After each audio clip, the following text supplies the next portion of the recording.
Hello, everybody. It's Tim Roberto from Beachway Therapy Center in West Palm Beach, Florida, and Lawrenceville, New Jersey. Welcome back for another episode of the Beachway podcast, where we try to be as formative as we can. We are a mental health and a substance abuse treatment center, but we also have different modalities in our treatment center, and we're very proud of that.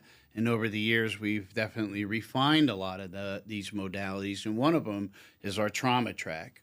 Over the years, it's just been amazing what it's grown into, what it is, and what it continues to do.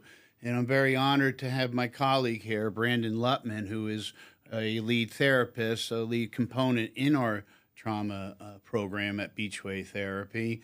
And very honored to have him. I hope between him and I that we reveal some things that maybe you've been seeking, you've maybe wanted an answer, or just, in general information, which always has a strong possibility of leading to something else. So with that being said, Brandon Lutman, thank you for your time today. Thank you for all you do at Beachway and everything you do just to improve and contribute to the quality of life for others that are in a really bad spot. And trauma's a very bad spot. So with that being said, would you introduce yourself to our audience and our followers? Sure. Thanks, Tim. Yeah, man. Nice to be here. Brandon Lutman, trauma therapist, experiential trauma therapist, I guess would probably be the accurate title in some way, shape, or form. I get the privilege and pleasure, I think, at its core, to bring my humanness and various trauma treatment modalities to Beachway and other places in the world too. But I just get to show up, and I oftentimes just think I get to show up and have fun. But I don't say that to minimize, obviously, like the work being done. Yeah. But I do think that, we joke as employees at Beachway, we do the back and forth banters. And, today when I was doing some sociometric work with our trauma program clients, we end with theater games, because I think, trauma folks, trauma survivors, they know how to survive. They do. That's why they're able to make it to treatment. What they have challenges in is how to have fun and experience joy. And so, we were playing this, we call it the interpreter of translator of being a Martian. And I give them a topic, and one person's a Martian and another person's the translator, and it's just hilarious. That's trauma treatment too. So humor is healing. Laughter is part of a healing, right? It's medicine, so to say. Absolutely. Right? I mean, good medicine. It's hard to experience joy when you're in a trauma response, when you're in a constant state of hypervigilance or panic or shutdown. I mean, we see that a lot too, right? Yeah. You and I have oftentimes see individuals show up to get better, to work on their wellness, and they're very shut down, collapsed, isolative. That's just as challenging to be as someone who's in a constant state of hypervigilance or panic. And I love how it merges, with our mental health program and our substance abuse program. As an addictions counselor, and I also have the privilege of interacting with our clients. I do facilitate a lot of groups. I do the substance abuse groups, and to hear feedback on the trauma program, it's just a wonderful thing to hear. But a lot of it is joy filled, to see, because I get to witness the people's transformation, right? And so does Brandon when they first come into where they end up leaving or halfway through, and to see that, I get to feed off that too, and it's just another amazing component. Right. Somebody's process, somebody's healing. I sat in one of Brandon's groups one time just to get a feel, because I've been with Beachway almost 6 years now, and all I keep hearing is about trauma and Brandon. We have another trauma therapist too, and I kept hearing things about that, so it really tweaked my curiosity. And Brandon was kind enough to let me in on the process, and it was just amazing to see these people just stepping up to the plate and really becoming vulnerable. Right?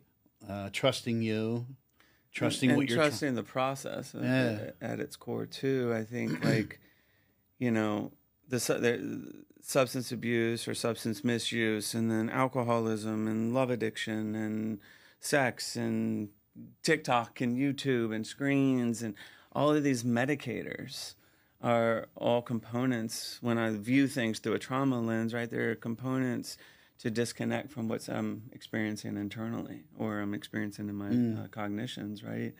You know, I don't think we can just treat like the trauma, right? Or traumatic events, or, you know, I'm often quoting that, you know, trauma isn't just what happened to you, it's what didn't happen for you. I oftentimes think about those unmet needs, right? Children have needs that need to be met, and oftentimes they don't get met, they get missed. But we treating, you know, substance use, or we're treating alcoholism, or we're treating, you know, we're looking at the role of codependency and how that's abandonment of self, you know, things along those lines. You know, I think like as an addictions therapist also, right, I think looking at all these components, it can also feel so overwhelming to a client walking in, or a human, right, just walking in going, I have a lot to unpack here, or not knowing what they need to unpack or desire to unpack. Do you think it's like, do you think a lot of the secret sauce, do you think a lot of liberty and like freedom is in not necessarily what they did get, but trying to figure out or find out what possibly they didn't get, because what they didn't get growing up or in life in general has just as much or more of an effect on them than what they did get? That's a great question. That leads me to think about, you know, I'm, you know, a supervised practitioner in psychodrama, and experiential work is just, I just believe in, you know, show me, don't tell me. Let's build it. Let's put it in action. And it makes me, you know, consider the idea like an individual might know what they didn't get or did get. They might know, like, I suffer from, you know, my parents not protecting me. Or I didn't get enough hugs growing up. Cognitively, they know that. That's not enough. I think like I think the magic ends up being this piece where they're able to undo some of that and get a chance to actually do and experience that in real time, or in, we call it surplus reality in psychodrama, but like we can do it in the here and now, what didn't happen back then, and bring it forward on the quote unquote stage, right? And I think like the whole embodiment of that, because again, it's not just a cognition. If it was, then we could just work through that. But to experience that wholeheartedly, you know, I'm reminded of a client recently. He he stated this need while he was doing a piece, of work, and he said, what I need from the group right now is a hug. I didn't get enough hugs growing up. And he named, like, he was basically 10 years old in that moment. And so with permission and invitation, because everything is invitation, he got to experience that hug. And that's different than saying like, oh, I needed hugs. He actually was able to receive that as if he was a 10-year-old in that moment. And like, I think that's like the power of this kind of work that we get to do. So like when somebody doesn't get a basic human need, which I would call emotional security. Sure. All this programming, all this dysfunction, toxicity, all that stuff follows us right into our adulthood, life. Right? The only thing that's changing is us physically, but all that it comes with us, right? I wholeheartedly believe that. Do you find there's a common thread, Brandon? Like would you say trauma survivors, people who've experienced trauma and still live a trauma-based life, do you feel, or could you say like there's a certain thing that they all have in common, like real specific just to them? Is that a doable, or maybe not doable, but is that a fair question? Right. Or, I don't know. I'm just, going deep here a little bit. Like I think often that they don't feel whole. So that would be your comments. There's missing pieces. there's something that doesn't sit well or sit right. They're gaps. And I don't mean like gaps in memory. I mean like these pieces that aren't, there's a I guess it's that. There's a disconnect. So sometimes they can feel connected, and then sometimes they feel disconnected. And when they're disconnected, or they always feel disconnected, they're just not always aware of that disconnect. And I don't mean disconnected just with self. What about disconnected from others and disconnected from this world? Is that one of the goals of being an amazing trauma therapist like yourself? How do I get these people healed? How do I get these people to connect?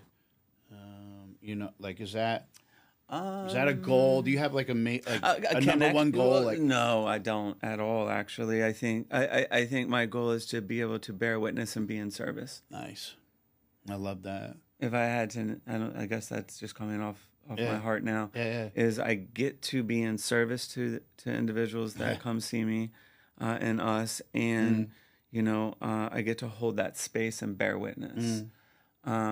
Sure, that training and credential, all that jazz, and I think it's humanness, right? So it's your heart, man. Yeah, it's a heart-centered piece, right? Yeah. I think I think the goal. I don't have a goal. I think the goal is to just help them feel to feel like they are becoming, for some, and I'm wearing a shirt that says human being. I think it's like to feel more human. I love that. I love the way you put that, because obviously, yes, credentials and licensure and education, it's phenomenal. Of course. 100%. It's a lot of work, yeah. Yeah, a lot of work. But not to be disrespectful, but I don't think there's a professor that ever taught somebody like Brandon or myself heart. No, I think like that's just our humanness, right? Yeah. The ability to show up. I quote Brene Brown a lot, because there's this piece she talks about where, like, when vulnerability meets vulnerability, true intimacy can form, right? And I think about, like, even as someone in service to a client or a participant, I think like there's a level of vulnerability there, and meeting them with that vulnerability of showing up, bearing witness, allows them to access these things that when they're ready to access them and experience them. For somebody who's watching or might, get a hold of this, who is Brene Brown? Brene Brown? Yeah, man, she's a thought leader. She's a doctor of social work, but she's a thought leader on shame. Pioneer, right? Pioneer of shame. I think at the root of all trauma is shame. Shame says two things: there's something wrong with me, or I'm broken, and I'm not able to tell anyone about it. That's my definition. Yeah, and I kind of agree with you too. But I always wondered, maybe I'm finally gonna know after all these years. Maybe Brand's gonna enlighten me. Or why do we always go to that? Like, where does shame come from?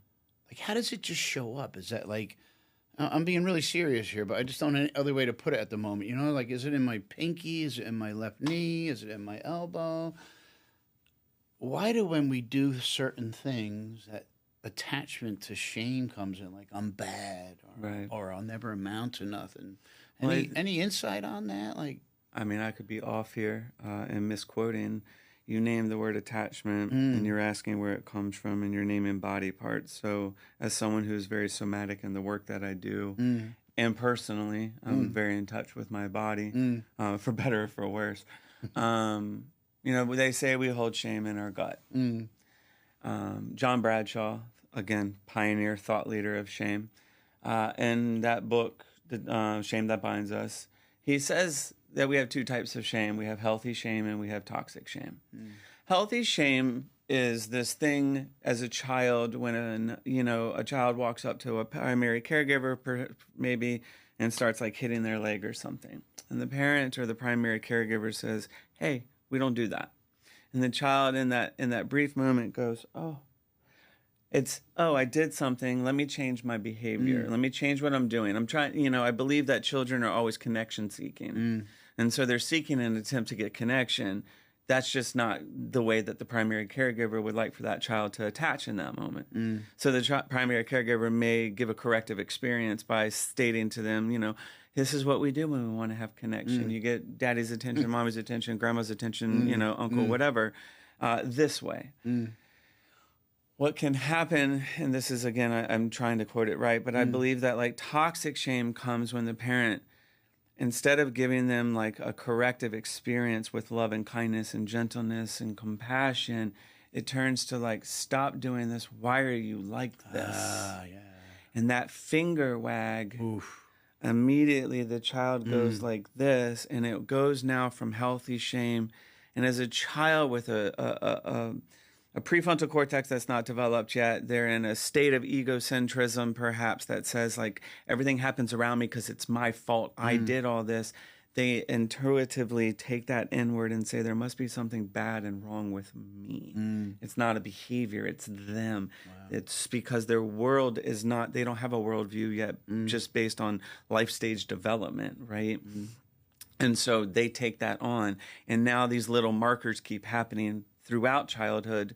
Now we're in adolescence. Perhaps now we're moving into teenage years, and it's just become embodied. And it's, I often say that toxic shame is just so sticky. It's like a web. And we're constantly unpacking it and trying to have a new experience with it, trying to break this concept of defectiveness. It's like I call them little clicks. Kind of like that Rubik's Cube, right?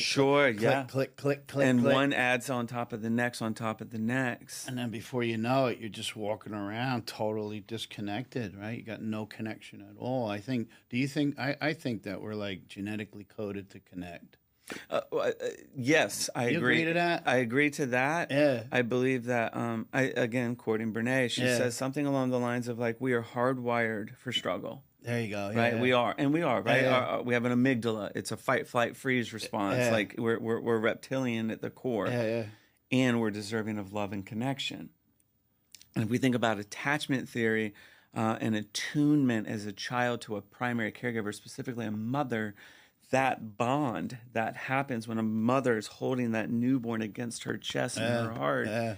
There is so much wiring neuroscientifically happening in that moment that we can't see it. Well, we can now with technology, but there's so much happening. That is connection. Just like, I believe, the power of group therapy, right? Group psychotherapy. It's one thing as a clinician for me to say, oof, that sounds really painful. It's another thing for a peer next to someone to go, me too. Me too. That like, ooh, I feel connected to someone. Now there are individuals that exist in our world that feel they don't need to connect with anyone, and that's okay. I think though that trauma, addictions, right, adaptive responses for dysfunctional experiences and systems, I think like all of that is a disconnect, and like part of the healing is learning and allowing ourselves to connect. But connection's scary. It's scary for a trauma survivor, Tim. Oh gosh, yeah.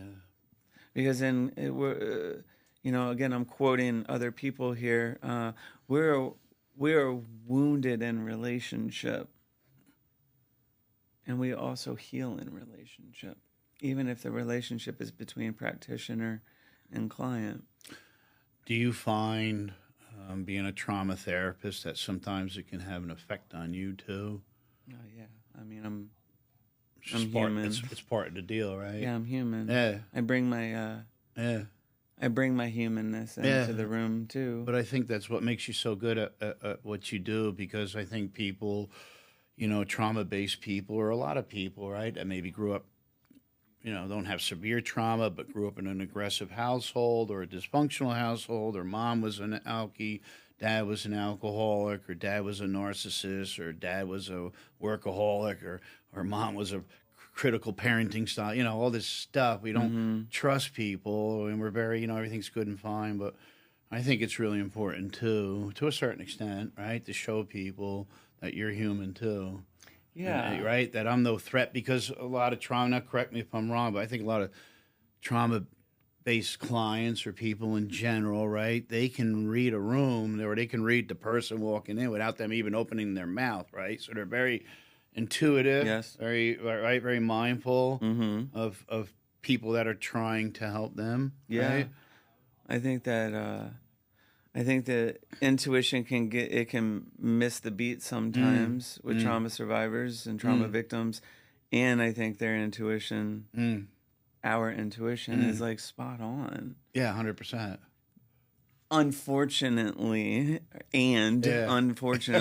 because of hypervigilance and assessing, are you safe? Are you a threat? Are you going to hurt me? Or are you going to be someone who brings me peace? And that constant state of hypervigilance, of fight or flight, or even freeze, which still can have a state of hypervigilance, but always in that, like sometimes we miss it, but oftentimes great readers of that. And so I think, like, you know, I think bringing my humanness, you know, and my own vulnerabilities, and you know, there's a limit to that. There's a balance, to a balance, right? I guess, a boundary.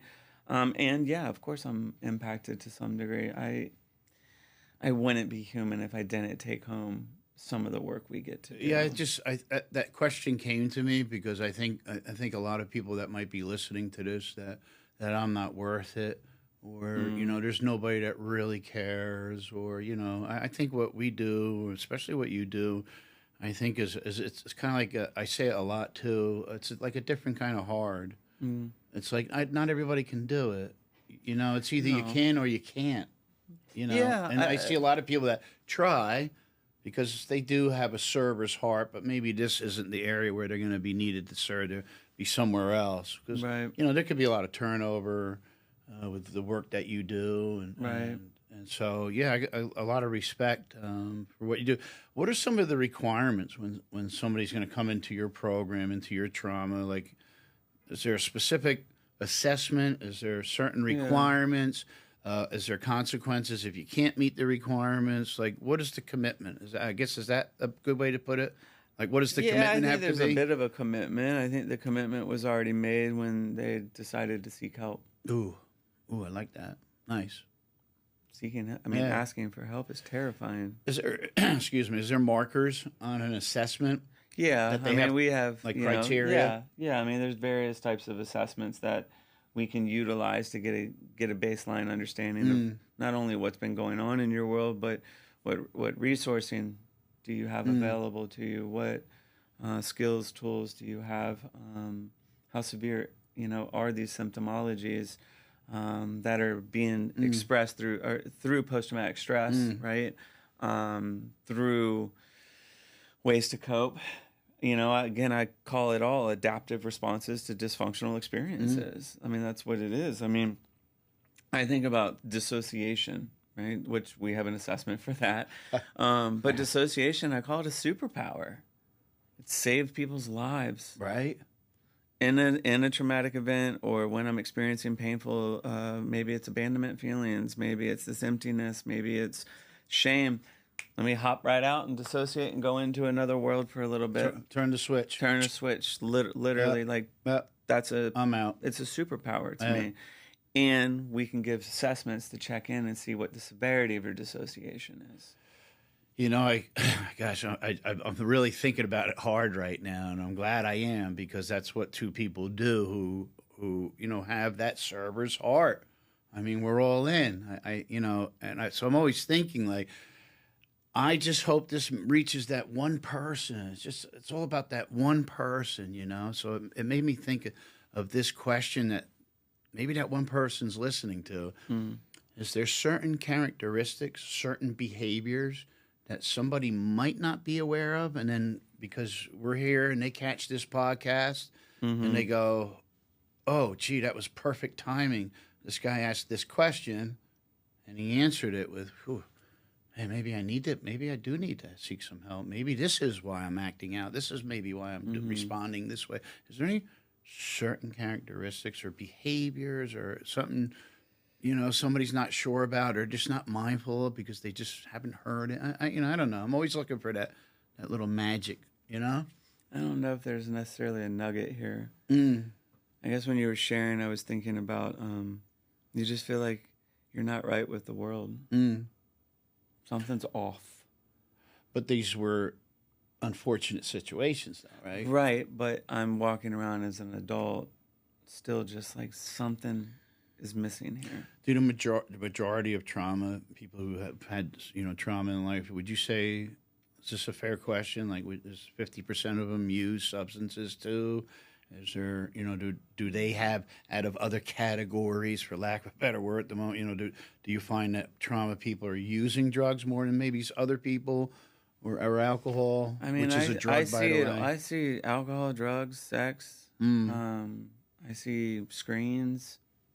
I don't know if I necessarily see one over the other. I see a lot of substance use, of course, and alcoholism, but I also work a lot with love. I work a lot with relationship, right?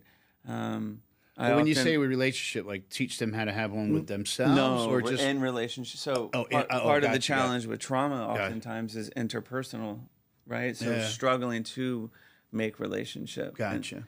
And so I'm often reminded that we will repeat what we do not repair. 100%. And going back earlier, that circling back to, oftentimes we're reenacting and recreating and repeating what happened in childhood.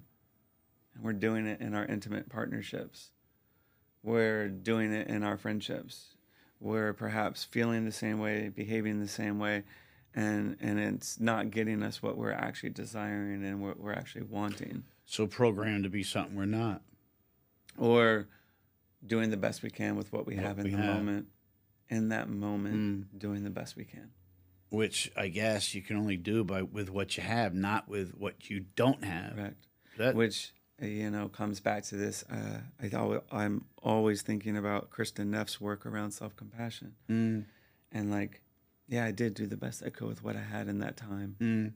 Yeah, 100%. I have more now today than I did, say, yesterday or 6 years ago or 16 years ago.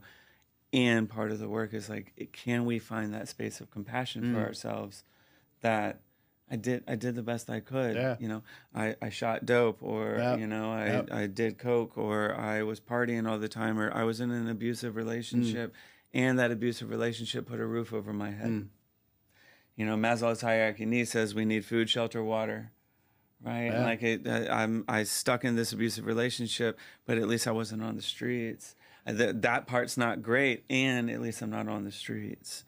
And so I think I'm always reminded about this idea of having some compassion for that version of me doing the best he could back then. With what he had. So the body keeps score. Yes. And the body remembers what the mind forgets. Does the body keep score of smells too? Yeah. Stuff, right? Yeah. If I'm, neurobiology says that the part of our brain for smell specifically is about an inch away from our amygdala. And the amygdala is our trauma response, right? Fight, flight, freeze. And so oftentimes smells can trigger a PTSD flashback. Smells can also help ground. They can also help regulate, help an individual come back to the present moment. Soothing smells, right? My personal, lavender is something that I just immediately just come back in. And centers you. Yeah, eucalyptus is another one that works really well for me personally. What would you say some of the common responses are when somebody's activated? I think emotional dysregulation is one of the big ones. Does that include anger? Anger can be part of emotional dysregulation. Yeah. Inability to think clearly, cloudiness, overwhelmed. This part of your brain, your prefrontal cortex, has gone offline, so you're just not able to think clearly. Inability to control my emotions in that when I'm offline and activated. Because I think about the word activation. I don't use the word trigger too often because activation makes me immediately go into my nervous system is offline. I'm frazzled in that moment. I can't think clearly. My body's having perhaps an emotional flashback. The body not only keeps the score in that sense, or we have these emotional flashbacks. Oh, why am I reacting so big to this situation? I dropped the can. I dropped the can of soup in the grocery store aisle, and I'm reacting as if I have shattered the entire aisle and everything on the shelves. And it may be because when I dropped something as a child, my mother slapped me across the face, or my father scolded me and shamed me for dropping something, just being clumsy because I'm a child. But in adult world, we have this huge reaction to that. And that could be an activation and a symptom or a sign, if you will. So it's kind of like, man, gosh, now that we're talking, boy, it just, it really reminds me of how deep and how intense it gets and how like complex it is. And there's so many moving parts, you know what I mean? You got the body that keeps score, you got the mind that keeps score of everything. Like you got these two, and then you got these flashbacks, you got experiences. You might have grown up in a home that showed you what a woman how a woman should be taught, a dad abusing the mom. Like there's so many parts. What is the best approach? Like, how do you heal? Like, how do you don't tell somebody to forget, like that's just ridiculous, but you teach people how to forgive. I think so you can have so you can empower yourself. I think forgiveness is a tough pill. I think, again, I go back to compassion and grace. I adopt the lines, oftentimes we need to express the unexpressed grief. Psychodrama says that we can undo and do things differently, or we can try new things on. I guess I'll say, because it was my first thought, but I want to keep this as real as possible. I don't want any filters. That's just ridiculous too. What aggravates me, or I guess what rattles my cage, so to say, is when people just go, just let it go. Just let it go. And I'm like there's some magic wand. Right. There's like some magic fairy dust. It even has a little stamp on it. Oh, here, just let it go. All the people I run into over the years, which is almost 20 years now, if they could just let it go, right, they wouldn't have lost their family, and they wouldn't have had the kids taken away. They wouldn't have, been home, right, on and on. You know what I mean? We can do better than that, no? Yes, we can. I was just having this conversation Wednesday in a group supervision with Psychodrama, and I was having this conversation earlier with Carrie, our clinical director. There's a term that some use called the spiritual bypass. The spiritual bypass. Get into that a little. I can scooch around these feelings of grief by just praying them away. I can scooch around my trauma by just, I let it go. We're good. Gotcha. When we haven't actually gotten into and again, we're coming back to body and mind. We haven't actually accessed what's going on so that we can release and experience what we need to experience so that we can have a new corrective experience. We're just kind of doing a little hopscotch around it instead of actually addressing what we... Because if we could let it go and just be fine, then we wouldn't have a world that we have today. No kidding, right? Because I don't believe that any child escapes childhood unscathed. Some have more resiliency factors than others, but I don't believe we do. So if everyone in the world could just say, just let that go, you're good, then we wouldn't have we wouldn't have such a desperate, dire need for mental health treatment. Oh, yeah. When you said desperate, dire, I was thinking to leave my body. Yeah. Because as a fellow myself in long-term recovery, it was just my goal. Like, I just couldn't stand how I felt. Well, isn't that what an adaptive response to a dysfunctional experience is? Isn't that what drugs do for individuals? Is that what getting into another relationship, is that what going on TikTok for hours, going and, avoiding workaholism, all of that is an attempt to disconnect from the thing that when you come into an office with me, I'm actually going to invite you to connect to the thing you don't want to, that you're having difficulty or challenges connecting with. And that's part of the healing too, right? Doing what you don't want to do. Yeah, right? I would reframe it maybe a little bit. It's taking a chance and trying on something different you're a little hesitant for. You're not warmed up to doing the thing, but maybe you might be in a week or two. Kind of get that bond going a little bit, right? A little bit, synergy going, getting or releasing a couple things maybe that have been in the way of you getting to the thing. That you have a little bit of a body memory or a little bit of a visual, and you're I know there's this thing. I'm just not ready yet. Okay. Yeah, meet them where they're at. I'm 100%. Trauma therapy cannot be you have to do this. Yeah, no. That's re-traumatizing. Yeah. Again, everything is invitation for me and by permission. Yeah. Well, explain the by permission, like that you asked You for their weren't. No one permission. ever asked. Kinda? No one ever asked a trauma survivor for permission to traumatize them. Gotcha. They stole your power, and they stole your control. They took it away from you. So hurt people hurt people. Yeah, and permission meaning, I oftentimes say, "Hey, I'm wondering how available you are right now. Do I have permission to try something a little differently, or do I have permission to say something that may not feel great, but I want to take a risk?"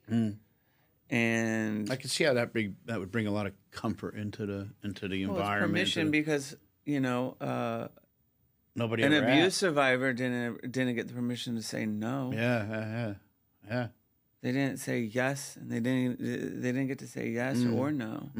Things were just taken, and so even if it may have been, and most likely was by a hurt person themselves, and offering that notion of permission, it's gentleness, and it's empowerment. I want to empower clients and participants and humans. I want to create a sense of empowerment that is safe. I want to be a collaborator. I use the term co-creator often because I do believe at the core we know we have the roadmap. We have the roadmap home. Each of us, we do to home to that innocence, that essence of joy and purity. We have that roadmap.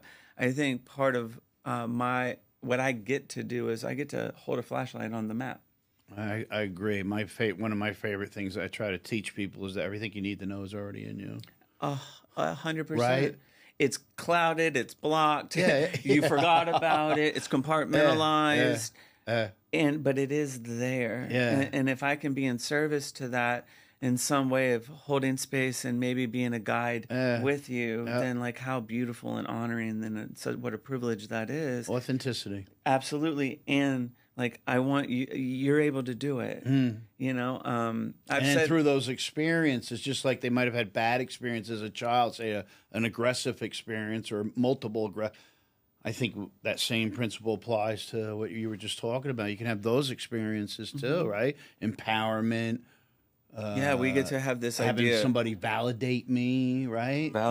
Validate, that's you, right? Have that, or again, getting to try on and do an experience that we didn't get to do before, and then really embodying that and integration, right?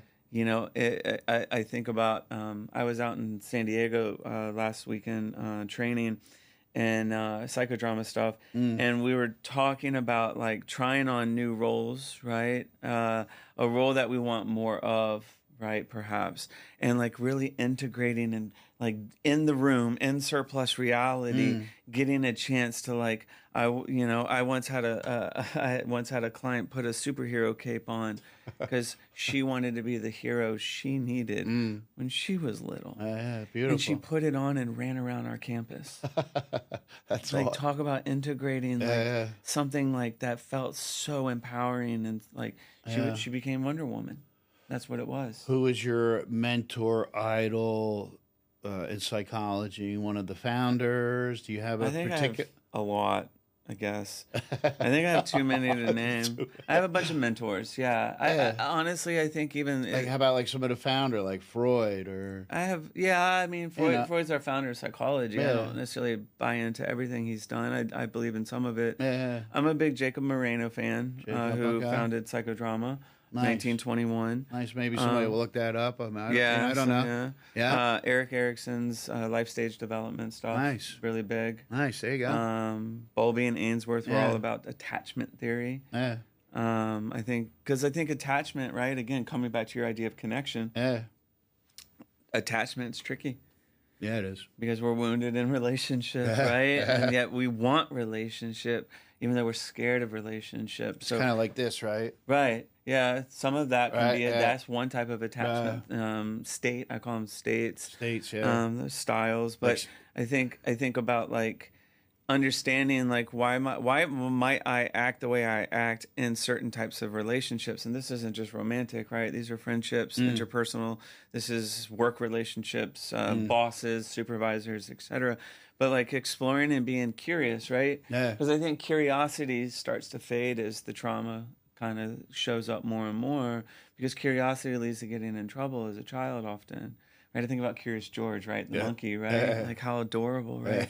But as a child, we're curious, we're touching things, we want to smell things, taste things, and then you hit my hand enough times, I stop being curious. Ooh, and so I think like part of, curiosity is also this idea. I think about this idea with creativity and like spontaneity. And Moreno, founder of Psychodrama, says that we lose our creativity and our spontaneity. It is blocked or trapped as a result of anxiety and fear.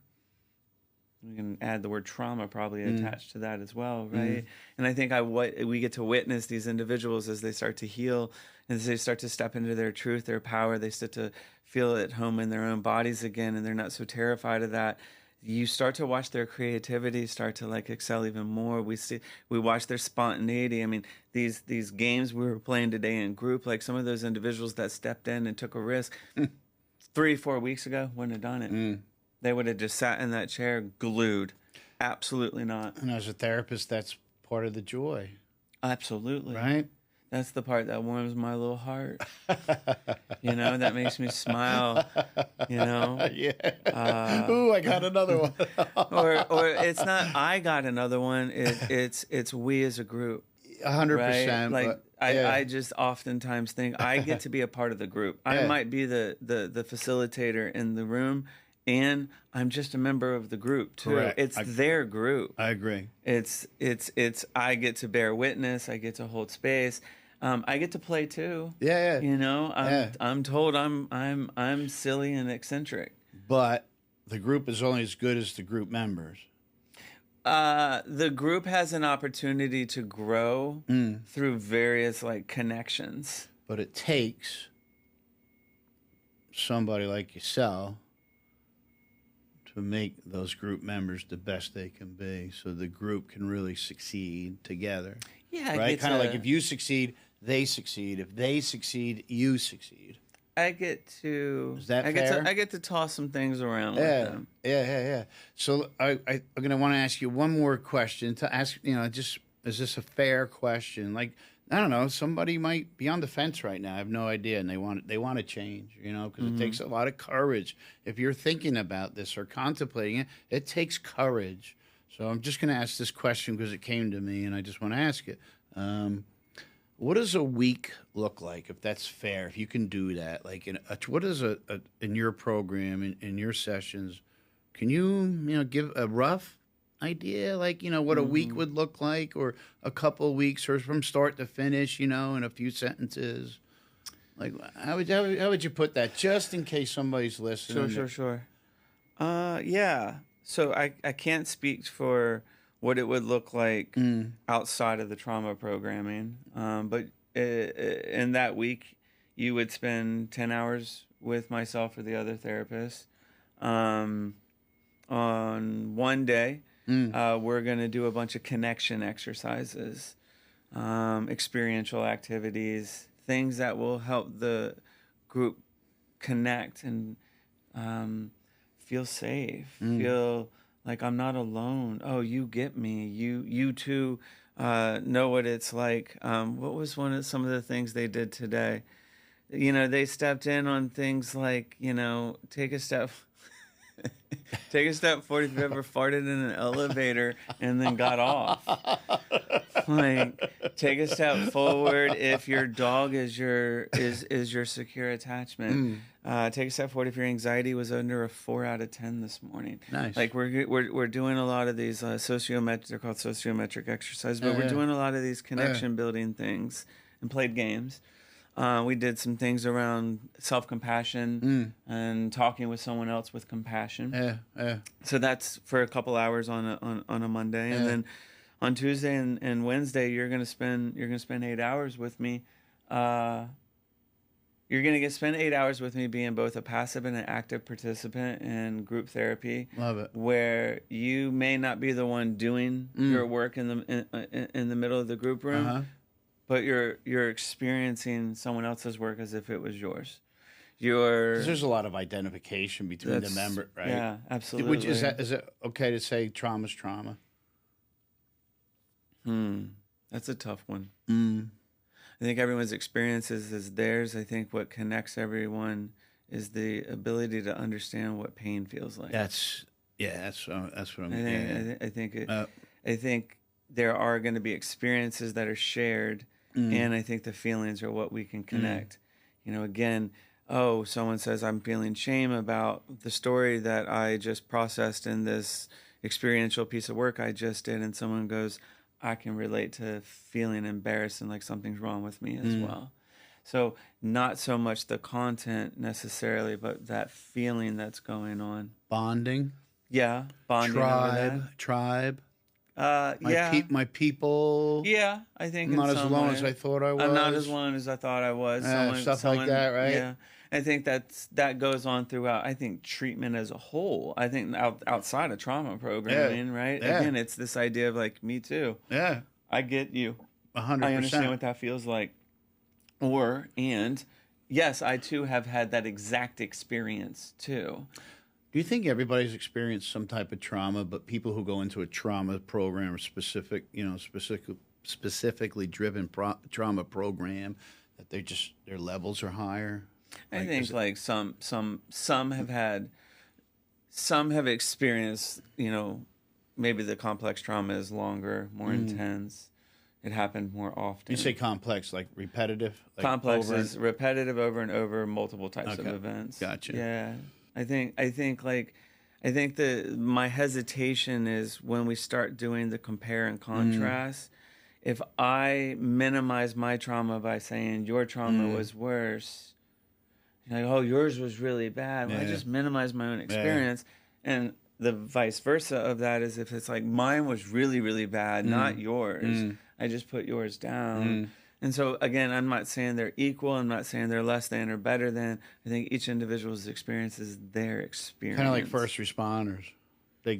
For years, they go from 0 to 100 over and over and over and over, right? They see that, another maiming, another burn victim. It's like over and over and over, right? That repetitiveness, like it's a whole nother level, no?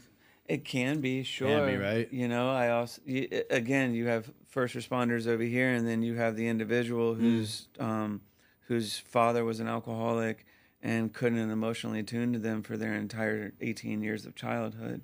It's not about one being worse than or better than or less than the other. It's simply, hey, I've had these experiences. Can anyone relate to the feeling of worthlessness? So I guess a goal for me, based on what you're saying as an addictions counselor, I'm always trying to find that common denominator. Is that fair? Yeah, a commonality of feeling, a commonality of critical messaging. You mentioned that earlier, right? We pick up these messages. The critical parenting style. Right, or the critical messages, these experiences happen, so immediately it says that I'm not enough, I'm not good enough, I'm bad. Why am I like this? All these negative cognitions, right? And in EMDR, we call it negative cognitions. Those are a commonality as well. Oh, you relate to having that too? Oh, yeah, me too. Me too. I say that to myself all the time. I'm so stupid, right? And someone's like, oh, yeah, I do that too. Yeah. And yet we may have come from different backgrounds, different cultures, if there's religions attached to it. We're different age demographics, our age brackets are completely different, but the thing that we agree on is like, you tell yourself you're stupid too? Me too, man. Thanks, I relate to you. It's kind of like a lot of these things, like, I don't think time or, because time, I mean, if you really want to get technical, right, it's something man-made, like. It is. It's a construct. Right, okay, construct. Right. I think whether it was 200 years ago or it's 2024, depression's depression. Yes, I think we have new variables in context today. I think we understand it a little differently. Yeah, but I mean, just as an individual, you know what I mean? Sense, yeah. Right? Like we can bond. Sure. Like I could bond with somebody too. Oh, you know what it's like to be sad and depressed and not take a shower in the morning? Yeah. Oh, cool. Yeah, me too. Yeah, club member. Yeah. Or like time doesn't have anything to do with anxiety. Time doesn't have anything to do with resentment. Oh, you're referencing time like whether someone had it 20 years ago or someone has it today. No, like if you had a guy my age, 62, and you're tracking, you had a 20-year-old. Right. If we just get rid of the time, right. him and I, our common denominator, our kind of sync, would be like, yeah, I got my ass kicked too. My dad beat the hell out of you, drink, then beat us up. Or you know what feeling separate from is. Separate from, insecure. I think like loneliness is loneliness, lack of self-worth. Again, and I oftentimes think about perhaps we create these like barriers as a way to protect ourselves, right? It's like, oh, but you can't relate to me because you're 62 years old or whatever. And sometimes that's part of that messaging. It's also perhaps a protective factor because if I relate to you, that means I just got vulnerable with you. That means I just connected with you. Nice. And that means you can hurt me. Nicely done. You can Brandon. leave me. You can abandon me. Yep. You can wound me. Yep. You can make me feel small. And so I create these narratives as a version to protect. Just like that. I don't know if you've had a chance. Have you watched Inside Out, that movie?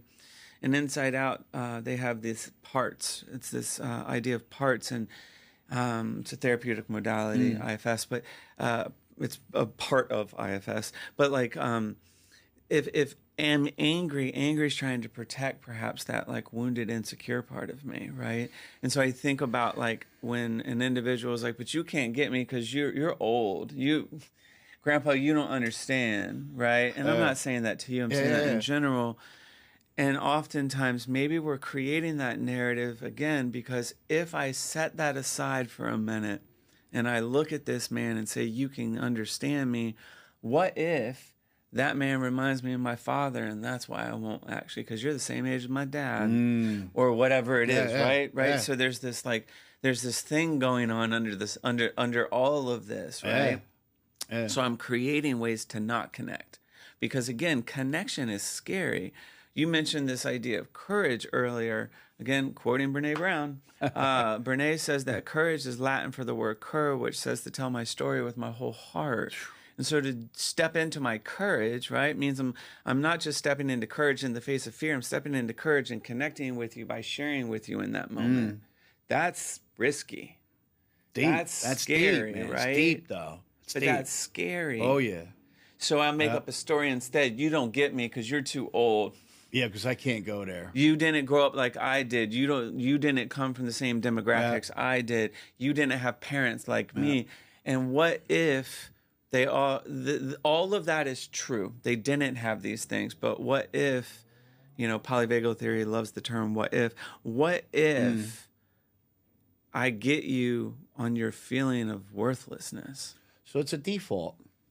It's like you go back to your default. It's become a programmed. It's a programmed mechanism to protect me from feeling betrayed, abandoned, worthless, shame, grief. The list goes on, right?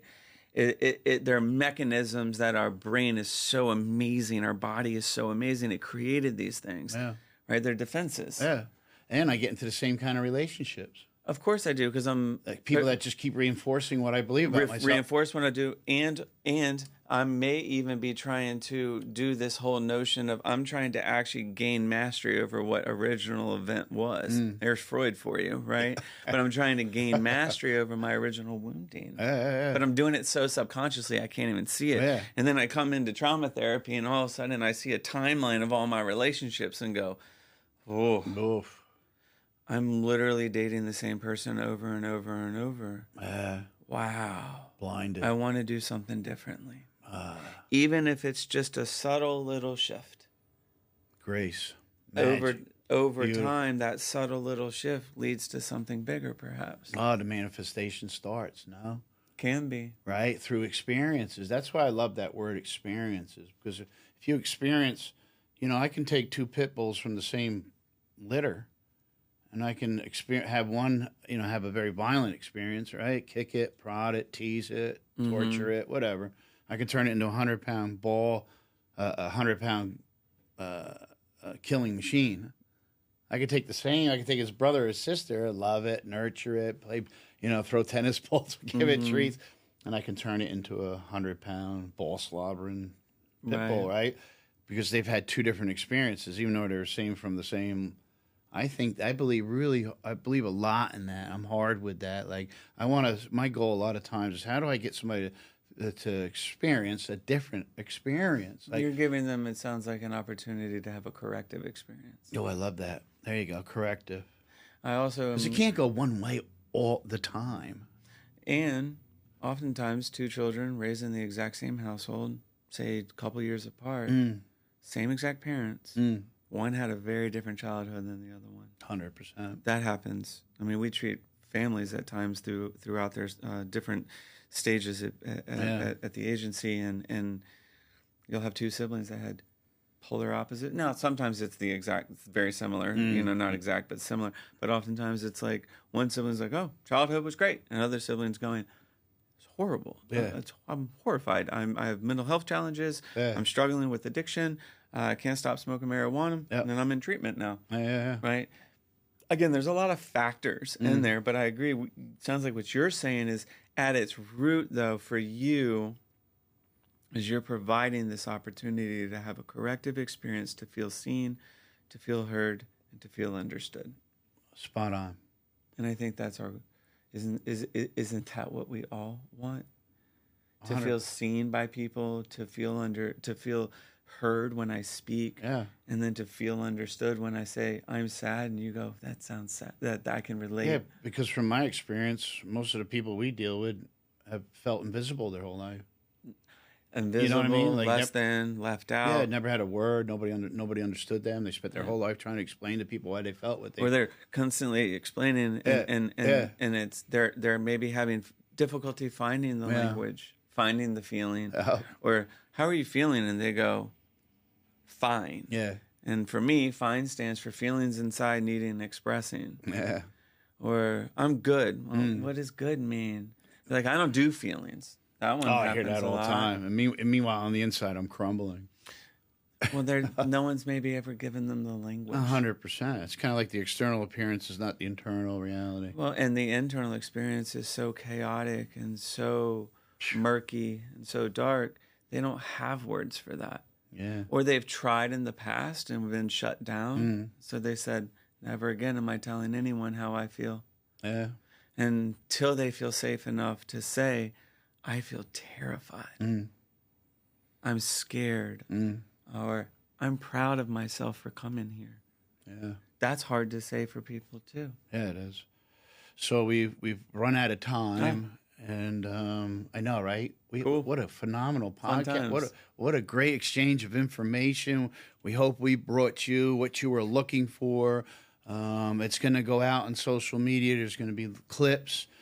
Please like it and share it. And if and please, of course, if you know somebody that is struggling with trauma and you want to pass this on to them, please do. You never know what may come out of that. Brandon, is there anything else you would want to say in a conclusion, a wrap up? Or? You deserve an opportunity to heal. Amen. I couldn't agree with him more. Be good to yourselves today, and if you're struggling, reach out to somebody. There's plenty of people that can help you. If you want to know anything about Beachway, I'm just going to leave it very simple. Just go to beachway.com, and you can read everything about it. Brandon's on there too, and you can read about him. Until next time, be good to yourselves. You're so worth it. Take care.